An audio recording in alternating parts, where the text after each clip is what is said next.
தந்தை மகன் தூயாவின் பெயராலே ஆமீன். லூக்கா எழுதிய நற்செய்தியிலிருந்து வாசகம் அதிகாரம் 21 இறை வசனங்கள் 20 முதல் 28 முடிய.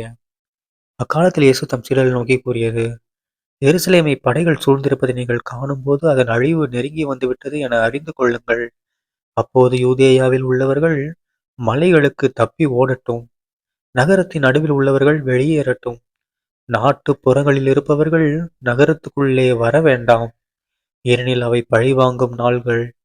அப்போது மறைநூலில் எழுதியுள்ள யாவும் நிறைவேறும். அந்நாள்களில் கருவுற்றிருப்போர், பாலூட்டுவோர் ஆகியோரின் நிலைமை அந்தோ பரிதாபம்!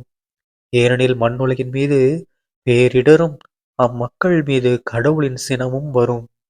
அவர்கள் கூரான வாளால் வீழ்த்தப்படுவார்கள். எல்லா நாடுகளுக்கும் சிறைபிடித்துச் செல்லப்படுவார்கள். பிற இனத்தார் காலம் நிறைவு பெறும் வரை எருசலேம் அவர்களால் மிதிக்கப்படும். மேலும் கதிரவனிலும் நிலாவிலும் விண்மீன்களிலும் அடையாளங்கள் தென்படும். மண் உலகில் மக்களினங்கள் கடலின் கொந்தளிப்பின் முழக்கத்தினால் கலங்கி என்ன செய்வதென்று தெரியாது குழப்பம் அடைவார்கள். உலகிற்கு என்ன நேருமோ என எண்ணி மனிதர் அச்சத்தினால் மயக்கமுறுவர். ஏனெனில் வான்வெளி கோள்கள் அதிரும். அப்போது மிகுந்த வல்லமையோடும் மாட்சியோடும் மானிட மகன் மேகங்கள் மீது வருவதை அவர்கள் காண்பார்கள். இவை நிகழத் தொடங்கும்போது நீங்கள் தலை நிமிர்ந்து நில்லுங்கள், ஏனெனில் உங்கள் மீட்பு நெருங்கி வருகின்றது.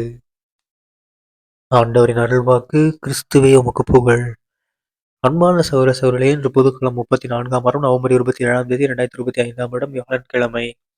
இன்றைய நட்சத்திர பரணம் இயேசு கிறிஸ்து என்ன சொல்றாரு? எல்லாரையும் தலை நிமிர்ந்து நில்லுங்க அப்படின்றாரு. எப்ப? இறுதி காலம் வரும்போது உலகமே அஞ்சு நடுங்கும்.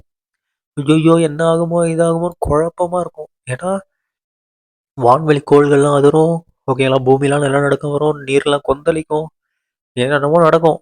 ஓகேங்களா, அப்போ வந்து எல்லாம் எல்லாரும் பயப்படுவாங்க. ஆனா நீங்க பயப்படாதீங்க, தலை நிமிர்ந்து நில்லுங்க. ஏன்னா நான் தான் வரேன். ஓகேங்களா, மற்றவங்க தான் என்னை பார்த்து பயப்படணும், பட் நீங்க என்னை பார்த்து பயப்பட தேவையில்லை. ஏன்னா நீங்க எல்லாரும் நான் சொல்றதை கேட்டு நடக்கிறீங்க, கரெக்டா அப்படின்னு ஏசப்பா கேட்குறாரு. ஓகேங்களா, ஸோ நம்ம எல்லாரும் ஏசப்பா பேசுறத கேட்டு அவர் சொல்றபடி நடந்தோம்னா கண்டிப்பா அவர் வரும்போது நாம் எல்லாரும் தலை நிமிர்ந்து நிற்போம். அவரு தன்னுடைய மாட்சியில் நம்மளையும் பங்கேற்க வைப்பாரு. சரிங்களா? தந்தை மகன் தூயாவின் பெயராலே ஆமீன். இயேசுவுக்கே புகழ், இயேசுவுக்கே நன்றி, மரியே வாழ்க. இயேசுவின் ரத்தம் ஜெயம். அல்லேலூயா. Praise the Lord.